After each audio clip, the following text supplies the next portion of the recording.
एक बार ब्रह्मा जी का दरबार लगा हुआ था। सभी देवतागण दरबार में उपस्थित थे। भाग्य और बुद्धि भी वहीं मौजूद थे। दरबार में बात करते करते भाग्य और बुद्धि के बीच नोक-झोंक शुरू हो गई। भाग्य कहता है, जो काम मैं करता हूं वो बुद्धि नहीं कर सकती। तो बुद्धि कहती है, मूर्ख मत बनो, जब मैं किसी का साथ छोड़ देती हूं तो वो आदमी पागल हो जाता है और मृत्यु को प्राप्त हो जाता है। तुम कितना भी उसका साथ दे दो, लेकिन वो मेरे बिना कुछ नहीं कर सकता। तब भाग्य कहता है, अरे मूर्ख बुद्धि, तुम नहीं जानती कि जिसका साथ मैं छोड़ देता हूं वो चाहे जितना भी बुद्धिमान हो, उसका भला नहीं हो सकता। तब बुद्धि कहती है, मैं बड़ी हूं और मैं ही श्रेष्ठ हूं। भाग्य कहता है, नहीं, मैं बड़ा हूं और मैं ही श्रेष्ठ हूं। इस वाद विवाद को देखकर ब्रह्मदेव ने दोनों को रोकते हुए पूछा, तुम दोनों झगड़ क्यों रहे हो? भाग्य ने उत्तर दिया, ब्रह्मदेव, जिस मनुष्य का साथ मैं छोड़ देता हूं वो जीवन भर दरिद्र और दुखी रहता है। तब बुद्धि ने कहा, नहीं ब्रह्मदेव, भाग्य झूठ बोल रहा है। जब मैं किसी का साथ छोड़ देती हूं तो वो चाहे जितना भी भाग्यशाली हो, कुछ नहीं कर सकता। बुद्धिहीन मनुष्य मृतक के समान होता है। ब्रह्मदेव ने दोनों की बातें ध्यान से सुनी और सोचा कि इस समस्या का हल केवल एक परीक्षा से ही संभव है। उन्होंने कहा, तुम दोनों अपनी अपनी शक्ति का प्रदर्शन करो। मृत्यु लोक में एक निर्धन बुढ़िया और उसका 20 वर्षीय बेटा रहते हैं। उनके पास खाने के लिए अनाज का एक दाना भी नहीं है। तुम दोनों में से जो इस लड़के को धनवान और सम्राट बना देगा वही श्रेष्ठ माना जाएगा। तब भाग्य ने कहा, ये तो मेरे लिए बहुत सरल है। बुद्धि बोली, ये सरल नहीं है। जब तक मैं उसका साथ नहीं दूंगी तब तक तुम उसे राजा नहीं बना सकते। ब्रह्मदेव ने कहा, तुम दोनों इस लड़के पर अपनी अपनी शक्तियों का प्रयोग करो और ये सिद्ध करो कि तुम दोनों में से कौन बड़ा है। भाग्य ने कहा, ब्रह्मदेव, पहले मुझे अपनी श्रेष्ठता सिद्ध करने का अवसर दें। ब्रह्मदेव ने अनुमति दी। बुद्धि ने कहा, ब्रह्मदेव, मैं अभी इस लड़के का साथ छोड़ रही हूं। ऐसा कहकर बुद्धि ने उसका साथ छोड़ दिया। बुद्धि के साथ छोड़ते ही वो लड़का अपनी शुद्ध बुद्धि खो बैठा। वो एक पागल और मूर्ख बनकर जीने लगा। अब भाग्य अपना काम शुरू करता है। भाग्य देखता है कि उस व्यक्ति के पास कुछ भी नहीं है। एक घास फूस की बनी हुई झोपड़ी है और केवल 4 बकरियां हैं। वो लड़का उन बकरियों के खाने के लिए पेड़ पौधों की पत्तियां काट कर लाता है और उन्हें चराता है। वो पूरा दिन इसी में बिता देता है। उसकी स्थिति देखकर भाग्य सोचता है, इसके पास न पहनने के लिए अच्छे वस्त्र हैं और न ही पैरों में पहनने के लिए जूते। अब मैं इसका साथ देकर इसे राजा बनाऊंगा। भाग्य ने पासा पलटा। जिस रास्ते से वो चरवाहा निकल रहा था वहां भाग्य ने एक सुंदर सोने के जूतों की जोड़ी रख दी। लड़के की नजर उन जूतों पर पड़ी, लेकिन वो ये नहीं पहचान पाया कि ये सोने के जूते हैं। उसे तो बस पैरों में पहनने के लिए जूते चाहिए थे। उसने जूतों को उठाया और पहन लिया। वो सोचने लगा, चलो जूते तो मिल गए, इससे मेरा बहुत समय का काम चल जाएगा। अब जंगल से चारा लाते हुए और बकरियों को चराते हुए मेरे पैरों में कांटे नहीं लगेंगे। जूते पहनकर वो अपने घर आ गया। प्रतिदिन उसकी यही दिनचर्या चलती रही। वो जंगल में बकरियों को चराने जाता और पेड़ पौधों की पत्तियां काट कर लाता। उसकी माता की बुद्धि भी समाप्त हो गई थी, क्योंकि बुद्धि उसे भी छोड़कर चली गई थी। भाग्य ने तो उस चरवाहे का खूब साथ दिया, लेकिन उसके जीवन में कोई बड़ा बदलाव नहीं आया। भाग्य सोचने लगा, मैंने इसे सम्राट बनाने का संकल्प लिया है, पर ये तो मूर्ख और पागल जैसा व्यवहार कर रहा है। ये सब देख रही बुद्धि ने भाग्य से कहा, क्या तुम नहीं जानते कि मैंने उसका साथ छोड़ दिया है? जब मैं किसी का साथ छोड़ देती हूं तो वो ऐसा ही व्यवहार करता है। भाग्य ने उत्तर दिया, मैं भी देखता हूं कि तुम क्या कर सकती हो। अब तुम भी देखो कि मैं क्या करता हूं। उस देश के नजदीक के एक अन्य देश का राजा तेज प्रताप सिंह था।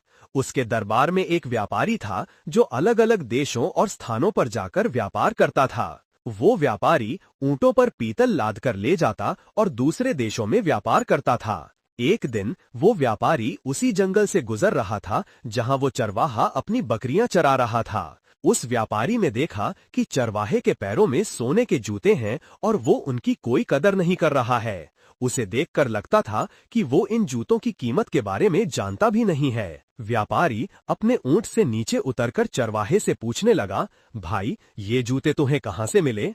तब चरवाहे ने उत्तर दिया, ये जूते मुझे इस जंगल में रास्ते पर पड़े हुए मिले थे।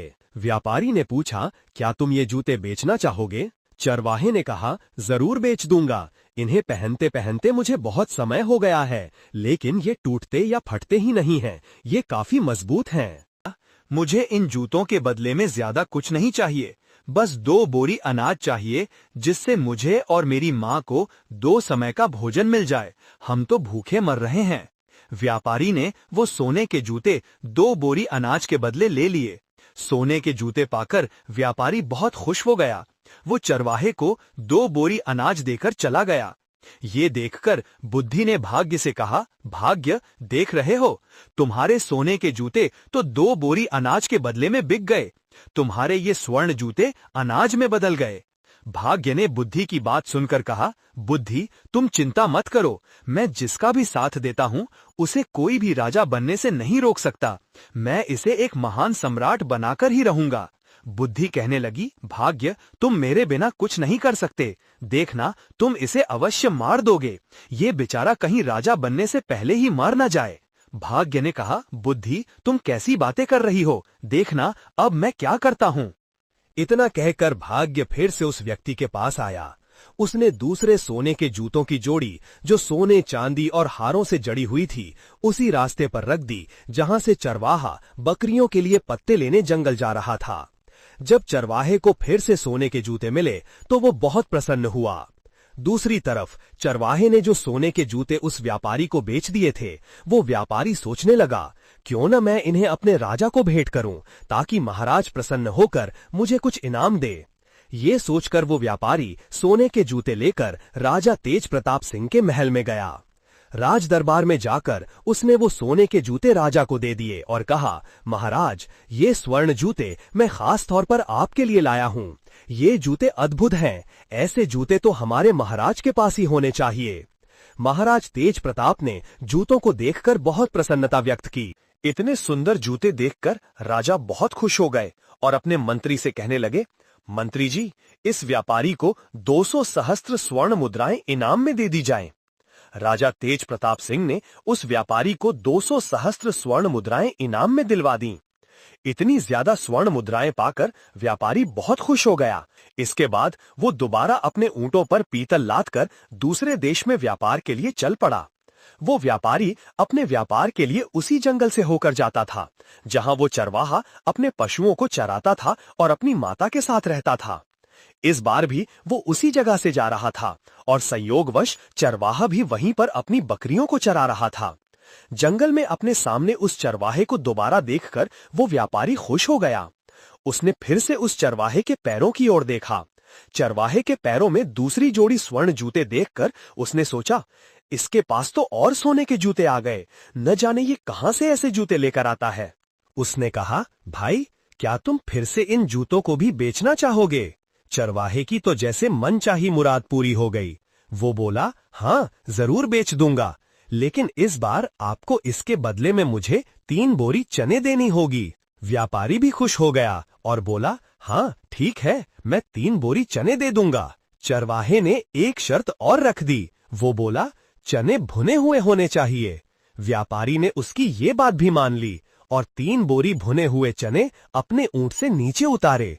उसने वो चने उस चरवाहे को देकर सोने की दूसरी जोड़ी ले ली।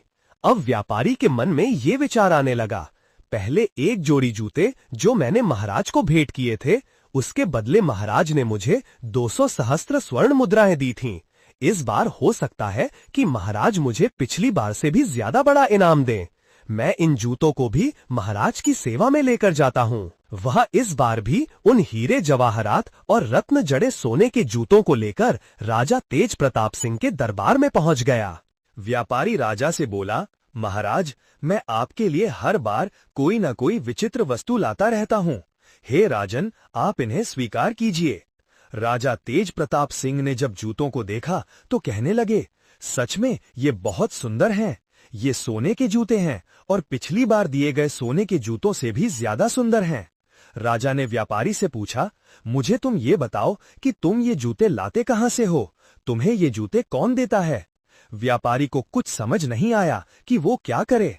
कुछ सोच विचार कर उसने झूठ बोलना ही ठीक समझा और कहा, महाराज, द्रविड़ देश में एक सम्राट है। सम्राट के यहाँ मैं अपने पीतल का व्यापार करने जाता हूँ। वो इनाम में ऐसे जूते दे देते हैं। उन्होंने 2 बार मुझे सोने के जूते दिए तो मैंने दोनों बार वो आपकी सेवा में अर्पित कर दिए। ये सुनकर राजा ने व्यापारी से पूछा, व्यापारी, क्या उस राजा का कोई पुत्र है? व्यापारी ने फिर झूठ बोल दिया। उसने कहा, नहीं महाराज, अभी तो वो सम्राट खुद ही कुमार है, उनका विवाह नहीं हुआ है। यह सुनकर राजा तेज प्रताप सिंह बोले, ठीक है व्यापारी, हमारी पुत्री बहुत सुंदर है। तुम अपने उस सम्राट से जाकर मिलो और उनसे पूछो कि क्या वो हमारी पुत्री से विवाह करना चाहते हैं, उन्हें हमारा ये प्रस्ताव मंजूर है या नहीं। राजा की ये बात सुनकर व्यापारी सोचने लगा, अब तो मैं फंस गया। मैं तो ये जूते किसी राजा से नहीं लाता, बल्कि एक चरवाहे से लेकर आता हूं। अब मेरा क्या होगा? मैं तो अपने ही बोले हुए झूठ में फंस चुका हूं। राजा ने व्यापारी को आदेश दिया, व्यापारी, तुम उस राजा के पास जाओ और किसी भी तरह उन्हें तैयार करके लाओ कि वो हमारी पुत्री से विवाह करें। अब व्यापारी और चिंता में पड़ गया। व्यापारी राज दरबार से वापस आ गया। अपने घर वापस आकर उसने दोबारा अपने ऊंटों पर पीतल लादकर व्यापार के लिए चल दिया। जब वो दोबारा जंगल में पहुंचा तो सोचने लगा, यदि मुझे यहाँ ये चरवाहा नहीं मिलता तो मुझे सोने के जूते नहीं मिलते। यदि वो जूते मुझे नहीं मिलते तो मैं वो जूते राजा को नहीं देता और झूठ बोलकर राजा के क्रोध का शिकार नहीं बनता। इस चरवाहे ने मुझे भी राजा के क्रोध का शिकार बना दिया। यदि चरवाहा मुझे ना मिलता तो मैं इस धर्म संकट में नहीं फंसता। इस चरवाहे ने तो मुझे बुरी तरह फंसा दिया। सोचते सोचते वो व्यापारी उस चरवाहे की झोपड़ी पर जा पहुंचा। अपनी झोपड़ी पर व्यापारी को आया देखकर चरवाहा बहुत खुश हो गया, क्योंकि वो व्यापारी उसके खाने पीने की व्यवस्था करता था। चरवाहा बोला, व्यापारी जी आइए, आपका स्वागत है। व्यापारी वहीं उसके घर पर ही रुक गया और वह उस चरवाहे से बातें करने लगा। इस समय भाग्य उस चरवाहे का साथ दे रहा था। बातें करते करते चरवाहा पीतल के बोरे पर बैठ गया। जैसे ही वह पीतल के बोरे पर बैठा, सभी बोरों में भरा हुआ पीतल सोने में बदल गया। चारों तरफ सोना जगमगा रहा था। ये देखकर व्यापारी को ये विश्वास हो गया कि ये व्यक्ति या तो कोई जादूगर है या ईश्वर का कोई बहुत बड़ा भक्त है। इस पर ईश्वर की कृपा है। व्यापारी के मन में विचार आया, मेरे पास धन की कमी नहीं है। मैं ऐसा करता हूं कि इस चरवाहे को ही राजा बना देता हूं, सम्राट घोषित कर देता हूं। मेरे पास तो धन और सोने की कोई कमी नहीं है। मैं इसके लिए यहाँ जंगल में बहुत बड़ा किला बनवा दूंगा, उसका मालिक इसे बना दूंगा और मैं इसका मंत्री बन जाऊंगा। इस महीने या अगले महीने राजा के पास जाऊंगा और राजा को बता दूंगा कि यही सम्राट है। व्यापारी चरवाहे से कहने लगा, चरवाहा, मैं तुम्हें यहाँ का सम्राट बना देता हूँ और तुम्हारे रहने के लिए एक बड़ा महल बनवा देता हूँ। चरवाहा बोला, भाई ठीक है, तुम्हें जो सही लगे वो करो, लेकिन एक बात है, मेरी इन बकरियों को मत छेड़ना। मैं अपनी बकरियों को हमेशा अपने पास ही रखूंगा। उसकी बात सुनकर व्यापारी सोचने लगा, ये व्यक्ति कितना बड़ा मूर्ख है। मैं इसे राजा बना रहा हूँ और इसे बकरियों की पड़ी है। ये कैसी बातें कर रहा है। फिर भी व्यापारी बोला, ठीक है। जल्दी ही उसने एक बड़ा, सुंदर और शानदार महल चरवाहे के लिए बनवा दिया। व्यापारी ने आसपास के सभी जागीरदारों से उनकी जमीन खरीद ली। उसने चरवाहे के लिए एक सेना भी तैयार की, नौकर चाकर और दास दासियां भी रखीं। ये सब देखकर वो बुद्धिहीन चरवाहा मन ही मन सोचने लगा, न जाने ये व्यापारी कहाँ से आ गया। इसने तो हमारी जिंदगी खराब कर दी। अब तो मुझे अपनी बकरियां चराने के लिए भी समय नहीं मिलता। चरवाहा व्यापारी से कहने लगा, तुम्हें जो भी ठीक लगे वो करो, पर मेरी बकरियां कहीं नहीं जानी चाहिए। अगर मेरी बकरियां चली गईं तो मैं तुम्हें जीवित नहीं छोड़ूंगा। तुमने इतनी भीड़ इकट्ठा कर ली है, हमारा जीवन खराब कर दिया है। व्यापारी कहने लगा, अरे चरवाहे, मैंने तो तुम्हें राजा बना दिया है, मैं तुम्हारा मंत्री बनूंगा। लेकिन चरवाहे की समझ में ये सब नहीं आ रहा था। अब भाग्य बुद्धि से कहने लगा, देखो, मैंने इस चरवाहे को राजा बना दिया है, अब यह एक किले का मालिक बन चुका है। तब बुद्धि ने कहा, अरे भाग्य, तुम क्यों झूठ बोल रहे हो? यहाँ बैठे हुए समस्त देवता इस बात का फैसला करेंगे कि तुमने इसे राजा बनाया है या नहीं। ब्रह्मदेव कहने लगे, भाग्य, इस चरवाहे में तो अभी तक कोई परिवर्तन नहीं हुआ है। यह तो अब भी वही चरवाहा है। अब भाग्य फिर से उस चरवाहे के पास आ गया। व्यापारी ने 4 बकरियों में से एक बकरी को बेच दिया। जैसे ही उस चरवाहे को अपनी बकरी के बिकने का पता चला, वह जोर जोर से चिल्लाने और रोने लगा। जब उसके सैनिकों और अन्य लोगों ने देखा कि राजा ऐसा कर रहा है, तो उन्हें लगा कि शायद राजा पागल हो गया है। अब व्यापारी ने उस चरवाहे को समझाया, तुम ऐसा क्यों कर रहे हो? तुम ऐसी मूर्खता क्यों कर रहे हो? यह तो 4 बकरियां थीं, मैं तुम्हें और भी बकरियां दिलवा दूंगा। व्यापारी की यह बात सुनकर चरवाहा मान गया। फिर वो व्यापारी के पीछे पड़ गया। चलो, मुझे आज ही बकरियां खरीद कर दीजिए। व्यापारी ने उससे कहा, देखो भाई, अब तुम सम्राट बन गए हो, राजा बन गए हो, ऐसी छोटी छोटी बातें क्यों करते हो? बच्चों जैसी बातें मत करो। मैं तो तुम्हारा विवाह करवाऊंगा। अपनी माता से पूछो, हमारे यहाँ के राजा तेज प्रताप सिंह की पुत्री बहुत ही सुंदर है, उनसे तुम्हारी शादी करवाऊंगा। लेकिन चरवाहे में तो बुद्धि ही नहीं थी। वो व्यापारी से कहने लगा, तुम मेरा क्या विवाह करवाओगे? उसकी माता भी कहने लगी, अब विवाह से क्या होगा? हमारी जिंदगी तो तुमने खराब कर ही दी है। तुमने हमें इतनी भीड़ भाड़ में लाकर पटक दिया है। कहाँ हम इतनी शांति से रहते थे, अपनी बकरियां चराते थे और अपनी झोपड़ी में मजे से रहते थे। अब व्यापारी सोचने लगा, लगता है ये दोनों माँ बेटा पागल हैं। अब मैं क्या करूं?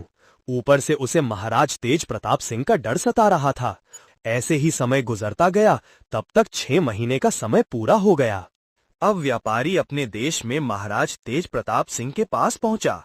महाराज से कहने लगा, महाराज, अब आप अपने नाई और ब्राह्मण को भेज दीजिए। मैंने अपने सम्राट को मना लिया है, वो आपकी बेटी से शादी करने के लिए तैयार है। ये सुनकर राजा तेज प्रताप सिंह बहुत खुश हुए। उन्होंने नाई और ब्राह्मण को बुलाया और उन दोनों को व्यापारी के साथ सम्राट के पास भेज दिया। व्यापारी उन दोनों को लेकर चल पड़ा और उन्हें चरवाहे के महल में लेकर आया। व्यापारी चरवाहे से बोला, अब तुम चुप रहना, अब बिल्कुल मत बोलना, नहीं तो महाराज तेज प्रताप सिंह तुम्हें और मुझे दोनों को फांसी की सजा दे देंगे। ये सुनकर चरवाहा बुरी तरह डर गया और व्यापारी की बात मान गया। राजा के नाई और ब्राह्मण उसकी सगाई कर देते हैं और शुभ मुहूर्त देखकर विवाह का दिन तय कर उसे बता देते हैं कि आपको इस दिन बारात लेकर महल में आना। इसके बाद नाई और ब्राह्मण वापस अपने राज्य लौट जाते हैं। महल में पहुंचने के बाद राजा ने उनसे पूछा, सम्राट कैसा है? नाई और ब्राह्मण बोले, महाराज, उसके पास तो किसी चीज की कमी नहीं है। बहुत सारा सोना है, खजाने भरे पड़े हैं। वो तो बहुत ही महान राजा दिखाई पड़ता है। उनकी बात सुनकर राजा तेज प्रताप सिंह बड़े प्रसन्न हुए। अब तेज प्रताप सिंह ने आज से ही शादी की तैयारी शुरू कर दी। धीरे धीरे समय बीतता गया और विवाह का शुभ दिन नजदीक आ पहुंचा। विवाह के दिन व्यापारी ने चरवाहे को खूब सजाया, दूल्हा बनाया और एक सुंदर रथ में बिठाकर उसकी बारात लेकर चल पड़ा। चरवाहे की बारात राजा तेज प्रताप सिंह के यहाँ पहुंच जाती है। जब राजा ने देखा कि बारात पहुंच चुकी है, तो वो अपने मंत्रियों के साथ ढेर सारे उपहार लेकर बारात का स्वागत करने के लिए नगर के द्वार की ओर चल पड़ा। दूसरी ओर जब चरवाहे ने देखा कि सामने से ढेर सारी तलवारें लेकर कोई राजा सेना के साथ आ रहा है, तो वो बुरी तरह डर गया और अपने रथ से उतरकर भागने लगा। चरवाहे को भागता देखकर व्यापारी ने सोचा, ये तो पक्का मुझे मरवाएगा। वो उसके पीछे भागा और उसे पकड़ लिया। व्यापारी ने उसे समझाया, राजा तुम्हें भी मार देगा और मुझे भी, तुम ऐसे क्यों भाग रहे हो? चरवाहा डर गया और बोला, ठीक है, लेकिन तुम्हें हर समय मेरे साथ ही रहना पड़ेगा। व्यापारी ने हाँ में सिर हिलाया। चरवाहा व्यापारी से कहने लगा, ये राजा तो तलवार लेकर आ रहा है, कहीं हमें काटेंगे तो नहीं? व्यापारी ने कहा, चिंता मत करो, वो तुम्हें कुछ नहीं कहेंगे। तुम्हारा विवाह होगा, तुम्हें दुल्हन मिलेगी, तुम डरो मत। इतना सुनकर वो चरवाहा वापस आकर अपने रथ पर बैठ गया। राजा ने देखा कि चरवाहा, जो अब राजा बन चुका था, देखने में बहुत सुंदर था। राजा ने बारात का स्वागत किया। वो मंडप में पीछे बैठ गया। राजा तेज प्रताप सिंह ने कहा, व्यापारी, तुम इसके साथ साथ क्यों रहते हो? व्यापारी बोला, महाराज, मैं इनका मंत्री हूँ, इन्होंने मुझे अपना मंत्री बनाया है। इसके बाद राजा ने अपनी पुत्री का विवाह उस चरवाहे के साथ कर दिया। विवाह संपन्न होने के बाद राजा ने दामाद को महल का ही एक भाग दे दिया। अब व्यापारी को रहने के लिए अलग स्थान दे दिया गया। व्यापारी मन ही मन घबरा रहा था कि कहीं चरवाहा उसका भेद न खोल दे। रात्रि का समय हो गया था। राज्य परिवार की परंपरा के अनुसार राजकुमारी वधू के वेश में सज धज कर खाना लेकर रात को अपने पति के कक्ष में गई। चरवाहे ने इतनी सुंदर और आभूषणों से लदी कन्या सपनों में भी नहीं देखी थी। वो डर गया। उस बुद्धिहीन चरवाहे को बचपन में अपनी दादी की सुनाई हुई कहानी याद आ गई, जिसमें एक राक्षसी सुंदर भेष बनाकर गहनों से सजी धजी किसी पुरुष को खा जाती थी। उसके मन में विचार आया, ये कोई राक्षसी तो नहीं है जो मुझे खाने के लिए आई है। बचपन में सुना था कि राक्षसी सुंदर रूप धारण कर आदमियों का खून पीकर उन्हें मार डालती है। राक्षसी के हाथ पड़ने से तो अच्छा है कि मैं यहां से भाग जाऊं। यही सोचकर वो उठा और राजकुमारी को धक्का देकर गिराता हुआ चिल्लाते हुए कमरे से निकल भागा। भागते भागते वो सीधे नदी के किनारे पहुंचा और पानी में कूद गया। जब उसे पानी में भी अपनी मृत्यु दिखाई दी तो वो पानी से बाहर निकलकर नदी के किनारे बैठ गया। राजकुमारी के अपमान की बात सुनकर राजा आग बबूला हो गया। उसने अपने सैनिकों को आदेश दिया कि चरवाहे को जल्दी से ढूंढ कर लाया जाए। राजा के सैनिकों ने उसे नदी के किनारे बैठे देखा और पकड़कर राजा के पास ले आए। चरवाहे को देखकर राजा को क्रोध आ गया। उसने कठोर दंड देने का निश्चय किया और आदेश जारी कर दिया कि अगले दिन उसे मृत्यु दंड दिया जाएगा।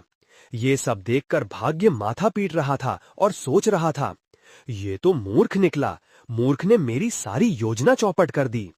तभी बुद्धि मुस्कुराते हुए उसके पास आई और बोली, आखिर तुम हार ही गए। देख लिया तुमने, तुम्हारी लाख कोशिशों के बावजूद वो राजा नहीं बन सका। अब इस आदमी को सजा होने जा रही है। बिना बुद्धि के ये मारा जाने वाला है। बोलो अब क्या कहते हो? निराश होकर भाग्य बोला, अगर तुम इस आदमी को बचा लो तो मैं हार मान लूंगा। बुद्धि हंसकर बोली, तो ठीक है, अब मेरा कमाल देखो, मैं इसे कैसे बचाती हूं। इतना कहकर बुद्धि ने चरवाहे में प्रवेश किया। जैसे ही बुद्धि ने चरवाहे में प्रवेश किया, वो अपने बचाव की नई नई तरकीबें सोचने लगा। अगले दिन जब चरवाहे को मृत्युदंड के लिए राजा के सामने पेश किया गया तो उसने कहा, महाराज, आप मेरे ससुर हैं। क्या मैं आपसे पूछ सकता हूं कि आप मुझे किस अपराध में दंड देने जा रहे हैं? राजा ने कहा, तुमने मेरी पुत्री का तिरस्कार कर मेरा घोर अपमान किया है, इसका तुम्हें दंड दिया जाएगा। तब चरवाहा बोला, राजन, मेरे कुल में ये मान्यता है कि विवाह के पश्चात पहली रात को यदि वर वधू की जानकारी में कोई व्यक्ति नदी में डूब मरे तो वधू विधवा हो जाती है या संतानहीन रह जाती है।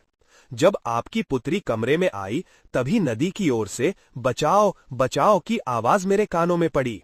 मैं अपने आप को रोक नहीं सका और तुरंत उठकर डूबने वाले को बचाने के लिए नदी पर चला गया। मैंने नदी में कूदकर उसकी जान बचाई। इसके बाद वह व्यक्ति वहां से चला गया और मैं नदी के किनारे बैठा ही था, तभी आपके सिपाही आए और मुझे पकड़ कर ले गए। अगर ये मेरा दोष है तो आप मुझे अवश्य दंड दें। चरवाहे की बात सुनकर राजा बहुत प्रसन्न हुआ। हमारे बाद तुम ही इस देश के राजा बनोगे। उधर ब्रह्मा के दरबार में बुद्धि और भाग्य का फैसला हो चुका था। समस्त देवता बुद्धि की जय जयकार करने लगे। सब कहने लगे, भाग्य तुम कुछ नहीं कर सकते, जिसका साथ बुद्धि नहीं देगी वो कुछ नहीं कर सकता। बुद्धि ने मुस्कुराकर भाग्य की ओर देखा। भाग्य ने हंसकर कहा, मैं अपनी हार मानता हूं, तुम वास्तव में मुझसे बड़ी हो। फिर भाग्य बोला, यदि कोई व्यक्ति गरीब परिवार में भी जन्म ले तो भी वो अपनी बुद्धि, विवेक एवं कौशल से सभी सीमाएं लांघकर जीवन में सर्वोच्च स्थान हासिल कर सकता है। तो दोस्तों, यह थी आज की कहानी। कहानी यहीं खत्म होती है। कहानी कैसी लगी कमेंट करके जरूर बताइएगा। चैनल पर नए हैं तो चैनल को सब्सक्राइब करना बिल्कुल भी मत भूलिएगा। मिलते हैं अगले वीडियो में, तब तक के लिए राधे राधे।